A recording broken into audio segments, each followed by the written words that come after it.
पाकिस्तान और भारत की क्रिकेट टीमों के दरमियान होने वाले एशिया कप के मैच में कुछ ही वक्त बाकी रह गया है। लाहौर की कुड़ियां टीम भी मैच को लेकर काफ़ी पुरजोश दिखाई दे रही हैं। कहती हैं कि टीम ग्राउंड में जमकर खेले, जीत इंशाअल्लाह पाकिस्तान की ही होगी। डॉन न्यूज़ के नुमाइंदे नुमान लियाकत से उन्होंने गुफ्तगू की है। मजीद उनसे जानेंगे। नुमान, बताइए कैसा जज्बा है लाहौर की कुड़ियों का मैच के हवाले से?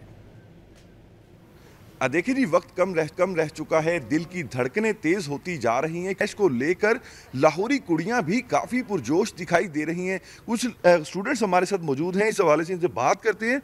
आप बताइएगा कि आज के मैच में क्या उम्मीदें हैं अपनी टीम से, क्योंकि पहला मैच हम भारत से हारे हैं। जी, पहला मैच हम हार गए थे तो उम्मीदें कुछ सी गई थी, लेकिन अब हम दोबारा कोशिश करेंगे। मैं उम्मीद करती हूँ कि पाकिस्तान टीम ये कोशिश करे कि वो अच्छे इंटेंट से खेले। बताइएगा कि कौन से प्लेयर से ज़्यादा तवक्कुआत हैं? मुझे फ़खर जमान से बहुत ज़्यादा तवक्कुआत है। बाकी जो टीम ने पिछले मैच में बहुत ज़्यादा बॉल जो हैं वो मिस किए हैं और डर कर खेल रहे थे, तो इस दफ़ा इन्हें डर कर नहीं बल्कि हिम्मत और हौसले के साथ काम लेना चाहिए और अच्छा स्कोर बोर्ड पर एक स्कोर करना चाहिए। आप बताइएगा कि कौन से खिलाड़ियों से तवक्कुआत थी या कौन से प्लेयर पाकिस्तान को मैच जितवा सकते हैं?